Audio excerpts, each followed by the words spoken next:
while people join. But it'll because everybody will get an alert, and then we'll get messages that people are watching. But yeah, and she could help us. I know she's done wand making stuff for us before, but we can make it a little more specific. Oh, like for the craft section and stuff? Yeah, we do just like a craft time, and one time we did like pom-pom fairy wands kind of thing. But I know she can do. She always has tons of supplies. So okay. I know she would be interested. Hello. Wow, 3 people jumping on already. Woohoo! Hello, friends. Leave us a comment so we know you're here. I can see some people are watching already. Pretty cool. Oh, yeah, lots of people. Facebook and YouTube. That's fantastic. Nice. We'll give people a few minutes to hop on here.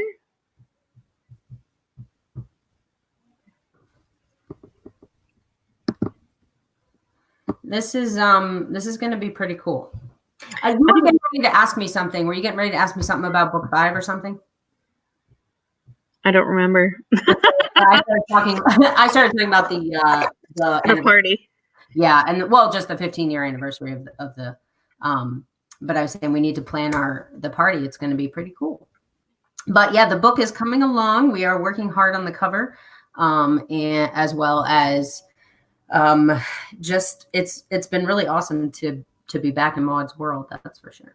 Yay! It's kind of like coming home. I was telling my mom about that. I said, coming back to write about these characters now, on the 5th book with the characters that you've come to, care about a lot. It's kind of like coming home. It's a pretty cool feeling. Awesome. Yeah. And I'm glad that you've been keeping busy, because I know you're such a busy person normally that you've been keeping busy at home writing. Oh yeah. Well, and this has given me a lot more time to be able to dedicate to my writing, which has been really, really nice. Of course, I miss all my kids. I miss being in the dance studio and actually teaching. I miss, seeing friends at rehearsal and, being so involved in theater. But it's given me a little bit more time to focus on this, which is another love of mine. So that's exactly. Awesome. Yeah. Yeah. We already have our first comment here. Yay, Carly and Aubrey. Very cool. Those are some dance and theater students of mine. Yay. All right, everyone. We're gonna pop our pictures on here. I always like to give a warning just because I feel like it's such an abrupt change on here. Hello. Yeah. Hello. All right, here we go. There we go. Hello.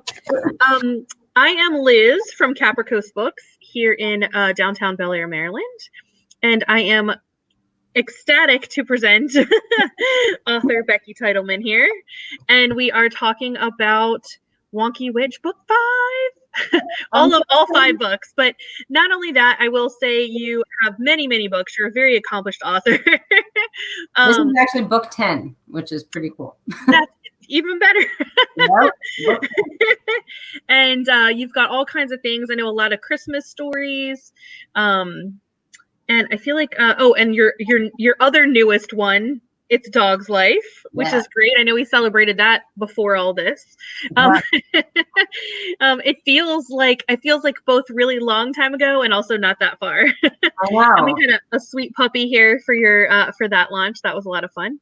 Yes. So I will let you kind of take it away because you've got all kinds of fans here joining us, and I know they don't want to hear me talk, but well, I am actually really, really excited to read this first chapter. I don't know how long you want to chat for a little while before we actually get started reading it, but this will be the first time anybody has heard anything from book 5 or seen anything from book 5, so it's pretty cool. And most of anybody who's read any of the books has been waiting about 5 years for this book. So there have been many a book in between, but this is the first Wonky Witch in quite some time. So sometimes you got to take a break. I understand because your characters, as a writer, it's interesting because It's a Dog's Life actually took me 10 years to write. Now that sounds crazy, and people are like, what? Because you think it's like 10 years to write a book, but it's because there were so many that fell in between. And I would pick it up here and there and start rewriting it again and working on it. And then I would leave it for a while and write something else, or, start a theater company or whatever else I would do. And, so I started that in 2009 and didn't publish it until 2019. It's actually kind of nice to hear that. Like, I'm sure that that's not an uncommon thing for authors to do, that they work on things over time. But it takes me 10 years to read some books because of the same thing. I will pick up 10 other things in between. I read whatever strikes me at that moment. So I very rarely finish a book after picking it up. I do finish books, but it just takes me a long time. So people that can read like multiple books at once. I actually cannot do that. It drives me nuts. That's so funny though, because you're writing them. So you're on the other end, because you're still thinking about all these characters, and I feel like that's almost harder because you're developing all these. I just have to read what's already written. Yeah, it's weird because like if I start reading a book, either I have to put it down because I don't like it, or I'm not into it right then or whatever, but I can't read multiple books at the same time. But I can write multiple books at the same time. That makes no sense, but it's true. It's just everybody's brain works a little bit differently. Mm-hmm. Yep. So I will let you go ahead and get started. I don't want to withhold anyone, but I will bring back later. We'll answer I'll ask some questions, and if anybody has any questions for you and they want to leave them in the comments now, leave your questions and we can answer them afterwards, and they can be about writing. It doesn't have to be all Wonky Witch related. It can be any of the other books as well. Right. Because I'm sure everyone has read all of them. So you've got so many dedicated fans. 15 years. That's amazing. Yeah. And like I said, a lot of the ones from the very, very beginning are now like in college and a lot older. But one of them actually, her parents live in my development. I'm pointing that way. And she's actually in one of those pictures that you have up there, and she's tuning in, which is pretty cool to know that you have that kind of impact on readers. So yes. Yeah. So my question for you is, my first question is, would you like me to, are we revealing the cover or no, or the work in progress cover or no? Let's save that for maybe for the end. Okay. And we'll see. So we are currently working on it, and I want to make sure that my illustrator is okay with me revealing it. But it looks pretty cool to me. Okay, yes, because I have the mock-up, but I'll save it. I didn't want to like throw it up there without and so which image would you like me to use? Do you want me to use the illustration of Maude? Oh, you could. Yeah, that is actually from book 1. Okay, I'll put that over my face while you read. Very cool. Yeah, that is actually Maude when she was 10. So in this book, she is 15, turning 15. So she's a little bit older, obviously, in this one. All right, I will let you get started. I'm going to mute my mic just so you don't pick up my noise in the background. Well, sure. All right, so we will get started with chapter 1 of Wonky Witch book 5, The Wonky Witch and the Wandering Waif. The first chapter is called The Girl at the Festival. Don't, Adair warned her. He grabbed Maude's arm and pulled her back. What's the matter? Maude asked him as she watched the girl take a step back and then pull her hood up around her face. It's only... She stayed silent. She stared ahead at Maude as if even her eyes held the key.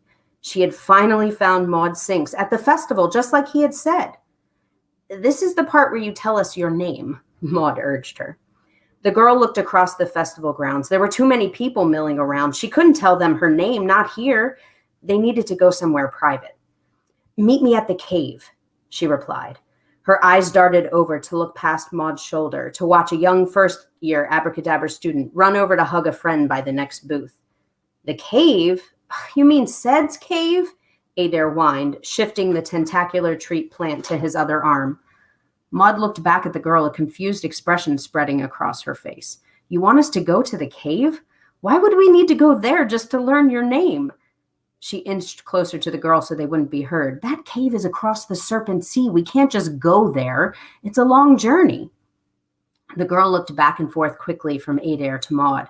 She wanted to trust them, but how could she? She had been told that Maude was the one who held all the secrets. But the girl had also been warned never to utter her name out loud in a public place. She let out a slow breath. I'm sorry, but I can't. Not here. Adair looked around. Most of the wizards and witches had begun to wander over to the street where the parade was held. It was the most popular event at the festival. "Why don't we go back up to your dorm, Maude?" Adair suggested. "It isn't far away and nobody will be there. Everyone from Abracadabra is here." The girl seemed relieved, and she pulled something out from underneath her cloak. It snapped out in 3 pieces, unfolding into a full-length broom. "Whoa," Adair whispered in amazement. Brooms were his favorite thing ever. "Where did you get that?" Maude rolled her eyes. Now was not the time to chat about the girl's broom. Something was wrong with this girl, and they needed to figure out what it was and why she had come to find Maude. "Come on," Maude said.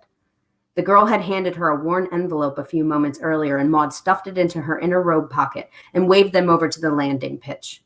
"Hold on," said Adair. He raced across the festival grounds to give his plant to Ben, who was now wandering slowly over to the parade with the Tiptoe family. Ben's face was practically green. He'd eaten entirely too many booger buns, and he had decided right then and there to never challenge Adair to an eating contest ever again. Once Adair reached them on the pitch, he swung his leg over his new Wind Whipper 1200 and kicked off from the ground hard. He blasted into the air with the girls right behind him. The girl held her dark hood around her face with one hand and steered her broom with the other. She was definitely an expert flyer, and Maude was impressed. Where in the world had this girl come from? Far below them, Plaka had rounded one of the festival booths to show Maude a neat pair of silver earrings she had found, but Maude was nowhere to be seen. Her attention was drawn to the skies as she saw shadows pass by her on the ground. Plaka looked up just in time to see Adair and Maude zooming high above her, heading off in the direction of Abracadabra Castle. Her eyebrows furrowed in confusion as Plaka noticed there was a girl in a dark cloak flying in between her friends. Who was that? Maude and Adair landed on the front lawn of Abracadabra. As she looked up at the majestic castle, a bad feeling came over her. Something felt wrong. It wasn't every day she met a strange girl with a scar running down her cheek. Scars usually mean battles, and Maude had had enough battles in the past 4 years. She glanced at Adair, who simply shrugged as the young witch landed beside them, removed her hood, and looked up at the stately castle.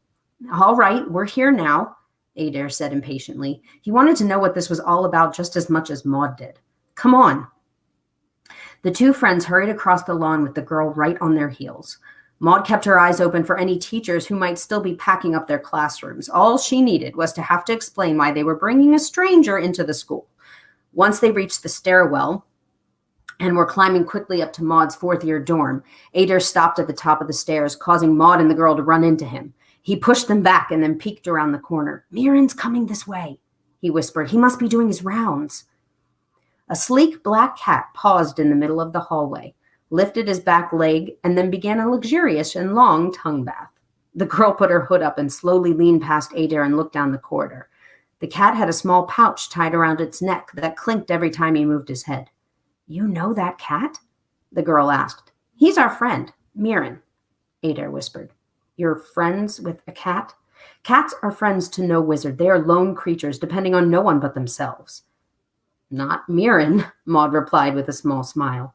She glanced down the hall and saw the cat freeze in mid-bath. Suddenly, the corridor in front of them was filled with a low howl and a rippling breeze. The cat was surrounded with a spiraling tornado of dust and golden sparkles, completely shielding him from their view.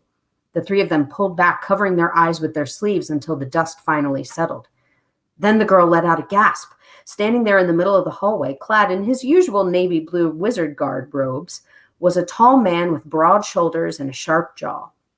His long dark hair was pulled back in a ponytail, and he took out his wand, aiming it toward the other end of the corridor.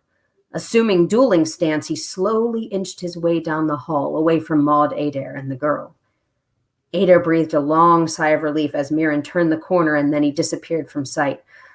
"All right, he's gone." "Let's go," Maude instructed, stepping out from their hiding place and hurrying down the corridor, going the opposite way of Mirren.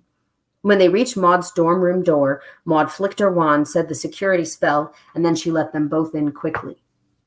She was glad the teachers hadn't changed the spell yet, but it had really only been a couple of hours since Abracadabra had closed after final exams.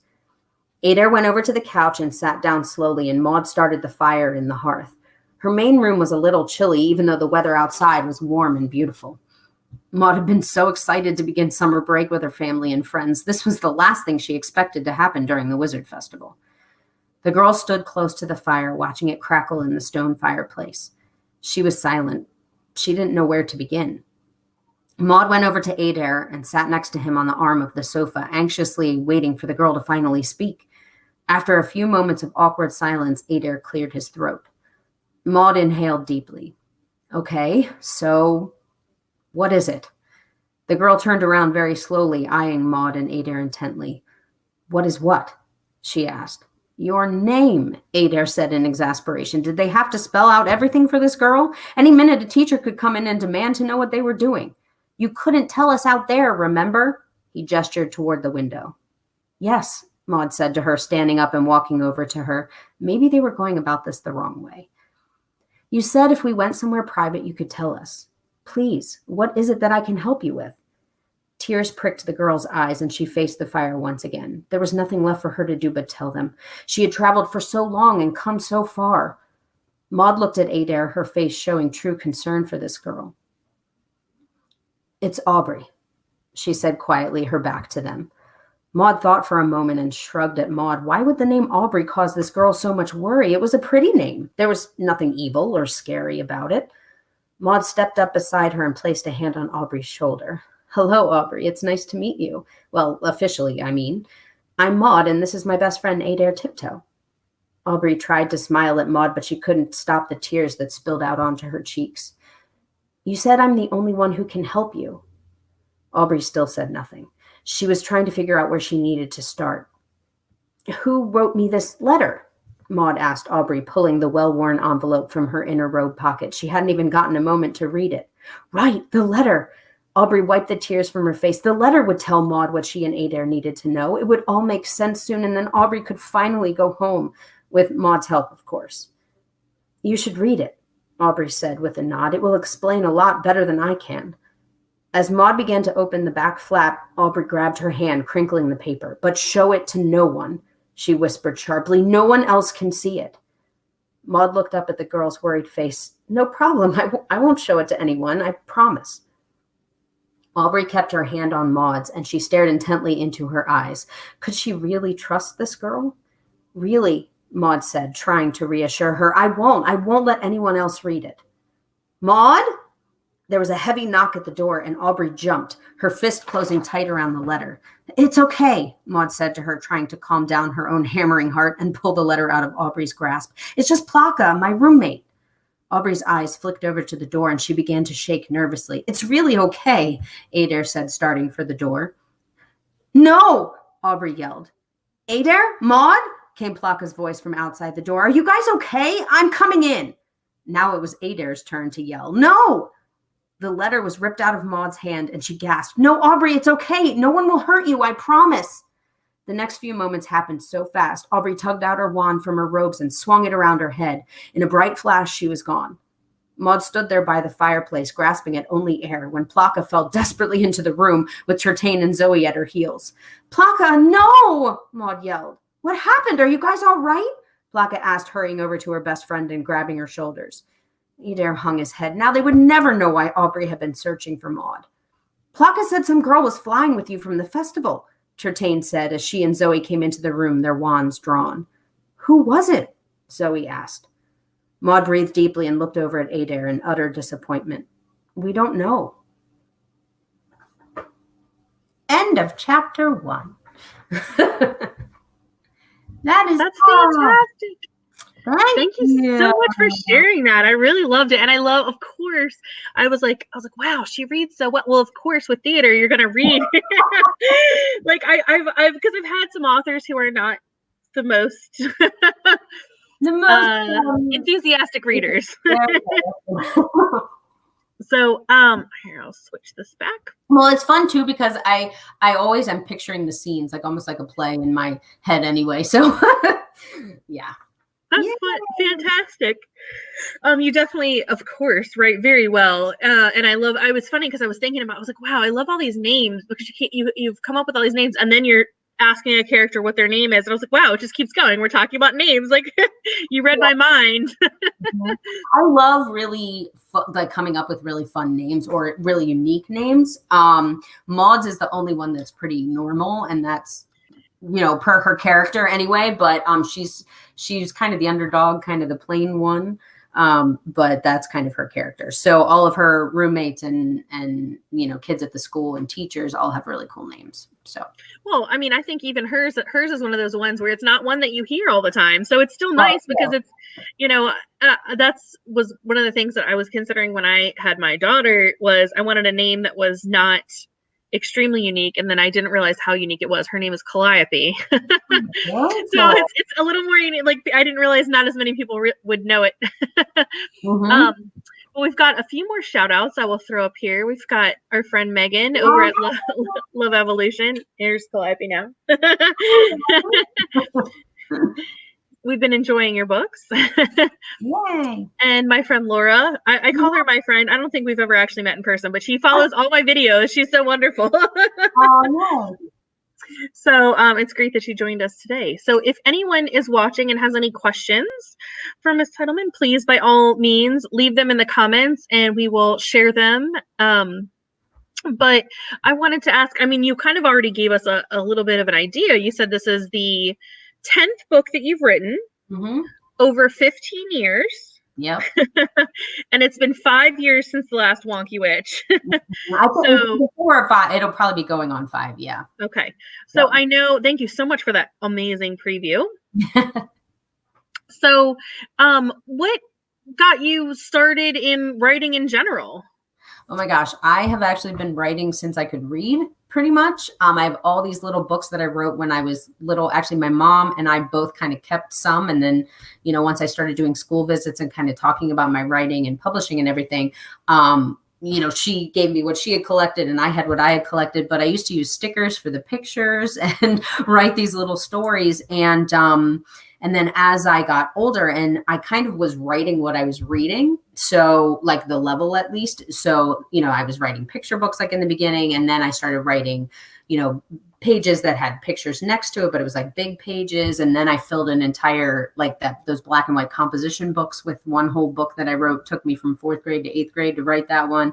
And that's all just story. There's no pictures in that one. It's just like, reading a chapter book. So it kind of reflects, what I was reading at the time. And then I think once I got into like high school and college and I was writing papers for school so much, I didn't have as much time to write for me. So it wasn't until I got out of college that I started, actually like really writing. And, at the time when the first Wonky Witch came about, Harry Potter was just huge. It was everywhere. Magic books were everywhere. Publishers were, bringing back books that they had written about magic schools, but hadn't been published in a while or hadn't been promoted in a while. They were bringing all those back, and magic was just everywhere. And I had a dance student come up to me and say something about, well, the boys have Harry Potter. Who do we have? Yeah, there's Hermione, who's like the secondary character, but what main character books about magic do we have that a girl is the main character? And it kind of just got me thinking about the Wonky Witch. And ever since I wrote that one, she's Maude's just, she's kind of been a part of me. It's pretty neat. So I sat down and wrote the entire first Wonky Witch book in a month. And then went back and spent time editing it. I've released, you were looking at one of the older versions, which I don't know where that Google Books thing came from, but that's like the original edition. And I've had like 3 editions since then. So the newest one is the newest version and, has since been worked on, since 2005. So it's a newer, better version, I think. Same story, but I elaborated on it more. I've been editing it, so. Do you go back and edit often? Not now that I have released those newer ones, but I might. I mean, the Wonky Witch is one that I've continued to work on more because I feel like I've become a better writer since I released that first one. And so I want that to be reflected in the whole series. So sometimes I do go back and fix things, but that makes sense. Do they all have illustrations? They do now. Okay, they didn't originally. They didn't originally. Some of my Christmas ones do not. But once I started working with Amelia Grayson, I think it was like 2013, I want to say. She's illustrated all of the newer editions of the Wonky Witch ones. She did It's a Dog's Life. She did Partridge in a Pear Tree. And that's just the illustrations on the inside, or is she also designing your cover? She does the covers as well. Now, it's a dog book. She did not do the cover for that, but she did all the illustrations inside. And I had already designed that cover like probably 2009. Back when you first started it, right? Yeah. But Partridge in a Pear Tree, she did the covers as well, and then all the Wonky Witch ones, the newer editions, she did those as well. Fantastic. And I will say, I don't know why, like I feel like we did talk about this. I didn't realize that she was the illustrator. I do carry her pins here at the store for anyone to the illustrator. I have some of her artwork here. She's been working so hard on the book 5 cover. Like I love working with her because I just can bounce ideas off of her. And she gets me. It's weird because like when I was first approached by a bunch of these illustrators or artists, I should say at the time, who were interested in illustrating her, I went to all of their websites and hers was the one that I just, really resonated with. I guess her work it looked like my style of story too. So I'll have to put that in the comment because I know she's really sweet and I love all of her books or all of her art too. All her art stuff, yeah, she's great. She's a really sweet person too, and local, and I love that. And that's one of the things I always try to say that like we're supporting local at every level, and you really do that as well. Because obviously you found a local illustrator, so that's fantastic. And then my other question, we've got a few questions coming in the comments, but I kind of had one on par with my first one. This is always something I'm very fascinated by with writers. Do you sit down and write all at once? Do you have a set of number, like I want to write 500 pages a day, not 500, but 500 words a day? Pages would be a lot. But, like a million pages. I don't. I kind of with this book, it's a little different than some of the other ones, but with this one, I can't stop writing. Like I'm literally getting up and like, as I'm making my coffee, I'm like playing with what I did yesterday and editing it a little bit and whatever. And then I'm rereading the Wonky Witch. Yeah. I'm rereading Harry Potter right now. So I'm kind of in the magic mind when I'm reading as well as when I'm writing. And I'm on book 4 right now. And so this one, I just can't seem to stop writing. Like some of them, I kind of have to take a break and I have to take a couple days and kind of step away from it. But this one, it's just pouring out of me, which is pretty cool. That's it's something that we're talking about on Friday nights. We do an author talk. It's mostly adult fiction authors that we kind of do on this live thing. And our next topic is plotting versus planning or something like that. I can't remember what it is.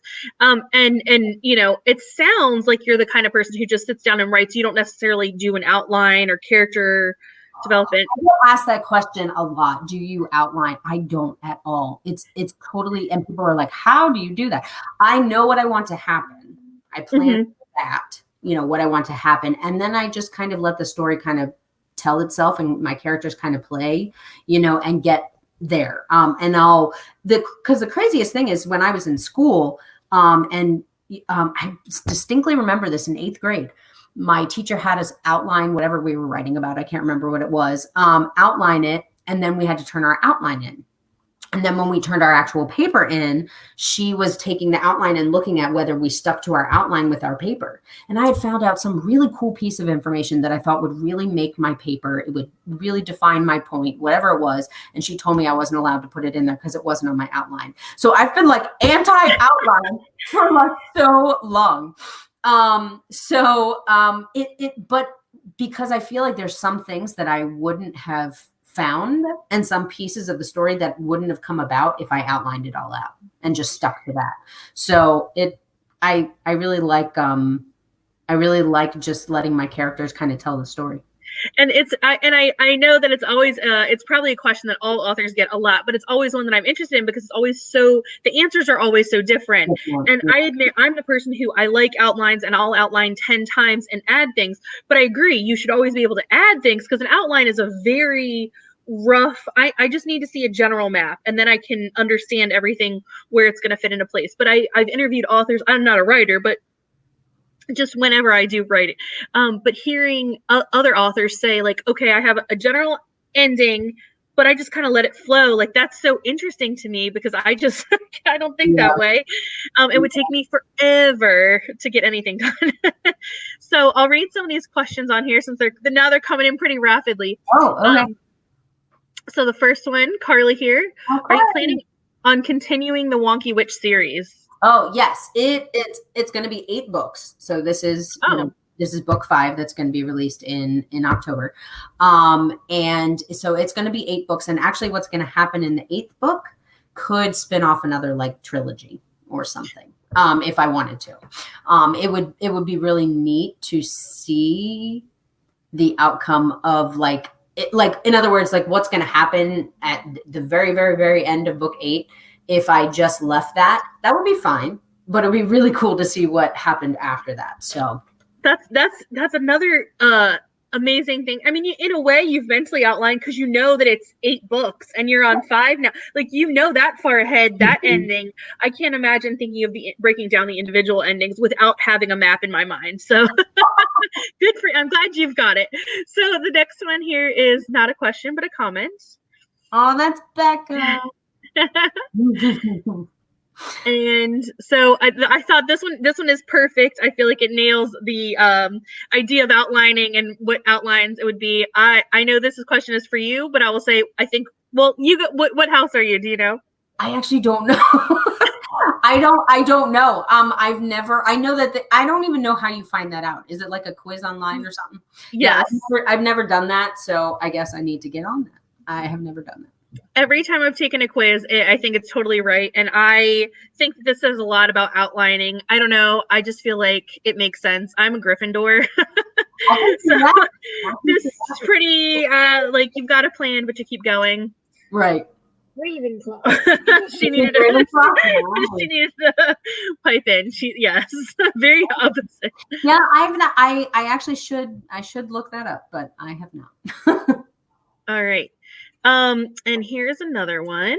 Laura says, oh, it's really interesting to hear her process. Yeah, I think what you're saying is true. Like, everyone is so different. Every author is very different in how they write. So yeah.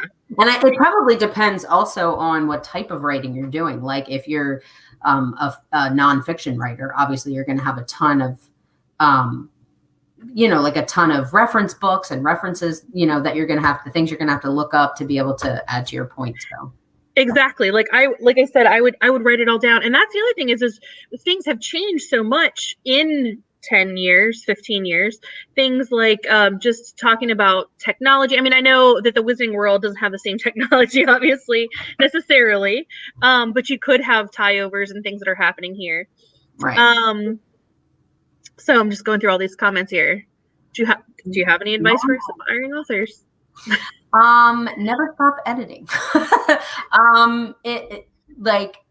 Never stop, like, basically working on your craft. It's interesting because when I go back and read, which I reread my own books pretty often, I'm constantly editing in my head and saying, why did I say it like that? Like, that's weird. Or, I need to, so it's kind of like a never ending process, but follow the channel of publishing that's right for you.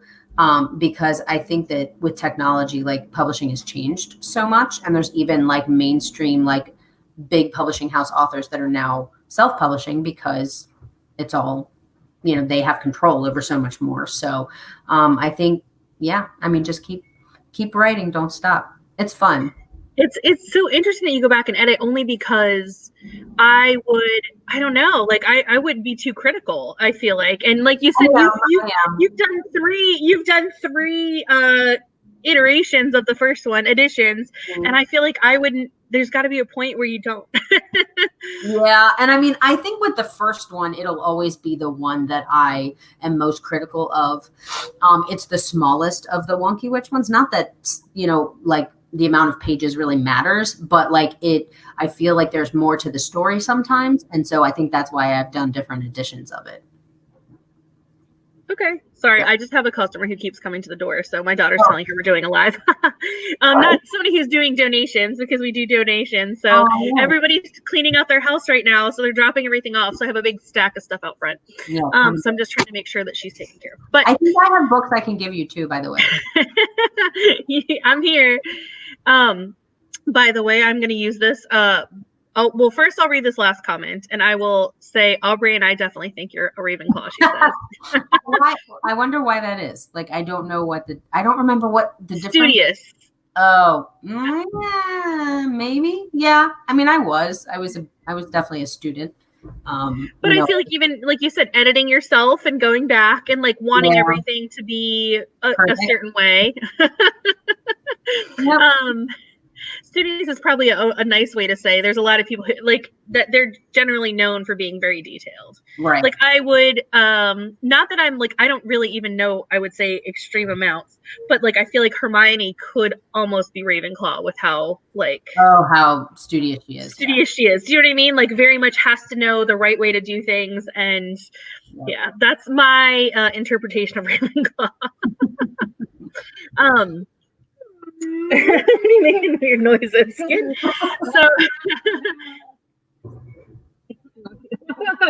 almost done. All right, she's hungry. So I think that's all the questions. Oh, I do have one last question, but I will see if anyone else has any other questions they want to put in the comments before I ask mine. But my other question for you regarding your writing is there a certain character that you feel like you relate most to, or that you, I mean, obviously other than Maude, that you hold, I guess, a special place for of all your books? Oh, of all my books. Oh, geez. I'm like looking over here. I'm like, I know we're so focused on the Wonky Witch. I feel like we should. I would say probably some of my favorites to write and that I kind of hold pretty dear is I love Adair in the Wonky Witch series. Just his banter. He is like, he's so much fun to write because he's just crazy. He's a great kid. So, but I think also, and I love writing his humor. He brings a lot of humor to the story. But I think the other one would probably be Avery, which is my main character in Hippopotamus for Christmas. And she just had such a crazy imagination, but she had such a big heart. Obviously, you'd have to have a crazy imagination to want a hippopotamus for Christmas. But she was a really fun character to write. So, and actually Aubrey, who is live on here with us, she won a contest many moons ago, and Becca, who's also on here, they won a contest for their name to be in book 5. And so that's where the name Aubrey and that's one of the main characters. That's what, Becca, yours hasn't come yet. Yours is coming. I love it. And Sophia, it was 3 of them that won a contest, so their names are going to be characters in the book. So, oh, that's fantastic! I love it. I'll put it really quick over my face here, since that's the way I did it. I will add some of the pictures of your friends, of all your fans that you sent me, that you've been with for so many years here. And the other thing that I'll say too is, as my like little peekaboo face in here, I realize my eyes in there. I'll leave it. So you and I were talking beforehand that we are really going to hope to have a giant release party for book 5. So I'm inviting everybody now. I'll invite everybody now. October 30th, we're going to have a big party, all kinds of great stuff. So you can dress up in your fabulous costumes, as we have some representative here. Actually, last time for the release party, Amelia Grace came and she did face painting, so we could do that too. Oh, that's so great. I can't wait to ask her. Yes, that's such a great idea. Face paint, and I know we already planned some other fun crafts. I won't reveal too much yet. There's a lot to come, but I know we were talking about some great stuff. So my last question, I don't have any extras on here that people have added. And here I'll go back to this just because it feels weird. So my question that I ask almost every author as a wrap up is, what book are you reading right now? I think you already answered. Yeah, book for The Goblet of Fire, Harry Potter. Because you don't read multiple. I would have had like 10 different answers. I know. See, I can't do that. It's crazy. I started another book and I just wasn't really digging it, and I've been wanting to start reading the Harry Potter series again. So yeah, and I'm just blazing through those. I'm reading as much as I'm writing right now, which is kind of cool. So my other question is, what was the last book that you finished that was not a Harry Potter book? Oh, geez. See, I like to be a little bit of a stump. I'm trying to think of what was I reading right before that. Oh, I don't think it's sitting in here though. It's okay. There's I think it was called Finding Dorothy. And yeah. Oh, such a good book. Holy cow. I haven't read it. I have it, and I have lots of copies of it, and I've heard lots of good things about it. Oh my God. I haven't had a chance yet. It was seriously one of the best books I've ever read. I loved that book. Becca asked another question. I wondered, does a character named after me have red hair? Yes, she does. Becca has beautiful, long, flowing red hair. And yes, your character does have red hair. Oh, that's fantastic. But I don't want to give too much about your character away, Becca, because she's a pretty big deal. So, ooh, she's I can't tell you. So here's another question: do you have any other non-Wonky Witch books in mind or planned? Oh, yeah, I actually have a couple that I have kind of thought of and have either like I have like in the notes section on my phone, I'll start like little story ideas or beginnings of things. So I have a couple in there where I've written almost like a page or two, like kind of starting the story off. And then I have a Christmas one. I have one that is actually a really cool idea. And Amelia Grace did one illustration so far that I used to kind of share that I was contemplating this book and thinking about it. But it's the daughter of a Halloween witch, the son of Uncle Sam, the son of the Easter Bunny, and oh my gosh, the son of Santa Claus all go to school together. And they're basically in training to take over for their parents, but it's all about how they're all rebels and they don't really want to take over that holiday. And so kind of like some of the stuff that they go through. So, I love stuff like that. That was going to be kind of cool. And a Christmas one. And then I have a mystery kind of one that takes place at a boarding school. Got a couple that I've started, but I really feel like I need to get the Wonky Witch series out too. So, we shall see. No other comments or questions here. So I don't think I have any other questions right now that I would get too far into other than things that we're going to plan for October now. But I just want to remind everyone that your books are available. I actually did not check. I can't remember if you signed all these. I don't think you signed them. Oh, okay. So I might have to. I know you have to stop by anyway, so I'll have you sign the ones that I have.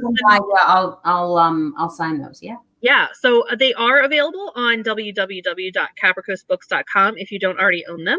I have to add the pictures. I haven't added pictures and descriptions, but I got the titles on there. So if you would like to pick up a copy, you can definitely order it from there. We are open for like curbside pickup. So you can definitely order any of that, and I can help you with them. I think you're going to do pre-orders probably closer to the end of the summer, like pre-orders for book 5. Also. Yeah, I was going to put it on my website. Okay. With just general information and like $0, just because we don't have all that information yet, so that we can get a list started and we can have them ready. And then that way, maybe I will also take notes on if anyone might want a personalized copy, I will give you that information. It'll be a little bit easier and we'll have a head start on all of that if you want to do that. So I don't want to make you commit to anything while we're live. Because I feel like that could be a lot of work. You've got a lot of fans after this many years. Yeah. So I will wrap this up and say have a great day, everybody. Thank you so much for joining us.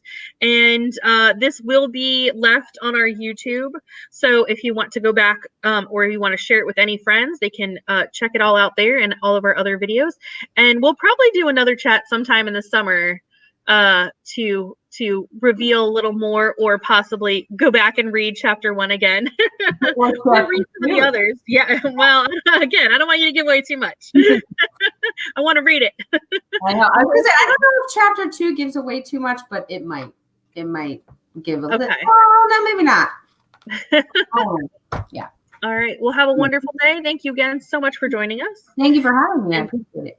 Yeah, of course. Thank you for even like mentioning it. It's been so crazy and so busy, and you're like message, and I was like, yes, absolutely. When people contact me, when I contact them, then I forget. So